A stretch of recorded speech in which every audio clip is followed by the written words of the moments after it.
Autoridades desautorizadas. Um dos mais eloquentes símbolos dos nossos tempos da transição planetária é o fenômeno das autoridades desautorizadas. Como conviver com isso? Como entender isso? O que está acontecendo com a humanidade? O que Deus está querendo nos ensinar com isso? Essa pergunta chave, maravilhosa, que nós devemos carregar para todos os nossos momentos. O que Deus está querendo nos ensinar com isso? Por toda parte, vemos essa questão. No poder executivo, legislativo, judiciário, nas polícias, na educação, na saúde. Não há campo humano, ciência, filosofia e religião, inclusive,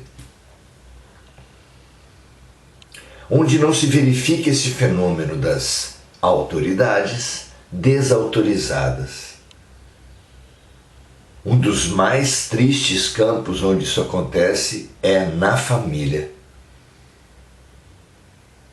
onde não apenas vemos pais que se omitem da educação, se omitem da atenção, do carinho e do ensinamento, do limite, mas que até terrivelmente dissipam, inoculam o veneno da violência doméstica. Triste tragédia, terrível tragédia dos nossos tempos, na qual avós, tios, irmãos, pais e mães se transformam em monstros, tiranos terríveis, agressores absurdos. Quando vemos essas notícias, dizemos: é insuportável. Não há como acreditar, como ter esperança, como entender um mundo desse jeito. Mas é preciso. A dor mais terrível é a dor que não se compreende. É a dor que se vive em revolta, em injustiça, em pena de nós mesmos ou dos outros. Não há uma vítima sequer na humanidade. E precisamos entender o que Deus está querendo nos ensinar com esse momento, com essa vivência que estamos tendo. O exemplo disso, lá em Atos 23, versículo 3, nós vemos o mesmo fenômeno na prisão de Paulo. Paulo foi preso porque estava sendo linchado, massacrado, assassinado com as próprias mãos por uma multidão de judeus. E um tribuno de César, que passava por ali, mobilizou suas forças para dominar a situação e levar Paulo. Levou Paulo para a prisão e depois chamou o Sinédrio para promover um julgamento. No meio desse julgamento, quando Paulo fez a sua colocação dizendo que nada tinha feito de mal, que tudo realizou em boa consciência, porque ele estava sendo julgado pelo bem que ele praticara, espalhando o amor, a cura, o ensinamento, a união, a boa nova de Jesus. Ouvindo que ele tudo fizera em boa consciência, o sumo sacerdote mandou agredi-lo, sangrá-lo na boca.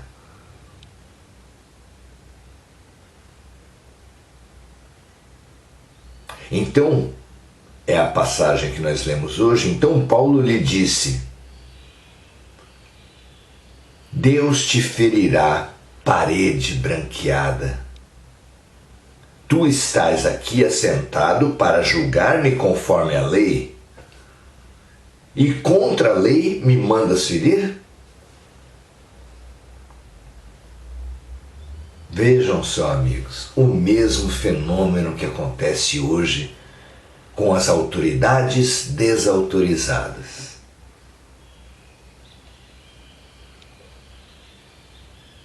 Fizemos isso com o próprio Deus? De onde nós tiramos a ideia dos milagres?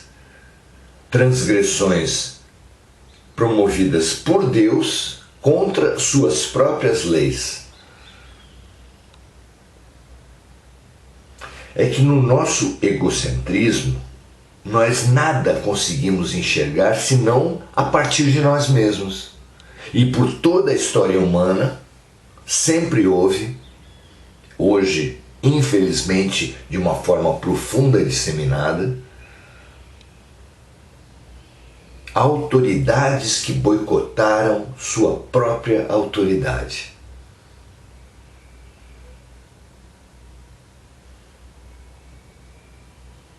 Em nossa inconsciência, sequer percebemos que, agindo assim, nós nos boicotamos em nossos poderes e boicotamos a Deus, o poder supremo, a fonte de todo bem.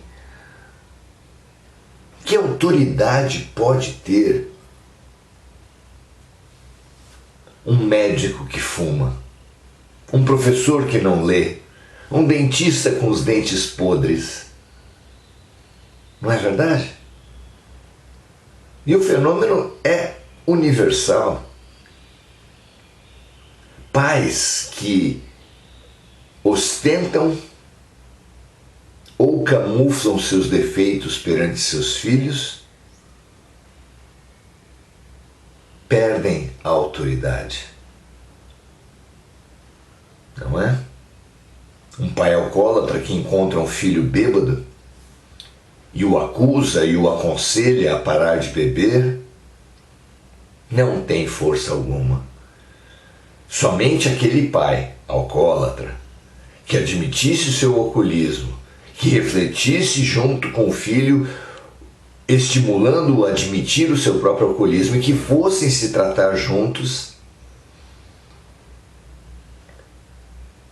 teria autoridade de transformação, a qual só se pode alicerçar na verdade e no amor. Não parece claro isso? É evidente. É assim, só existe essa forma de realmente transformarmos. O próprio Deus que nos foi apresentado,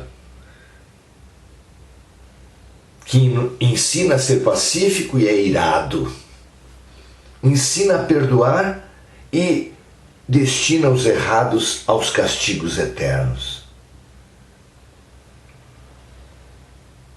Esse Deus que ensina a não matar e que ceifa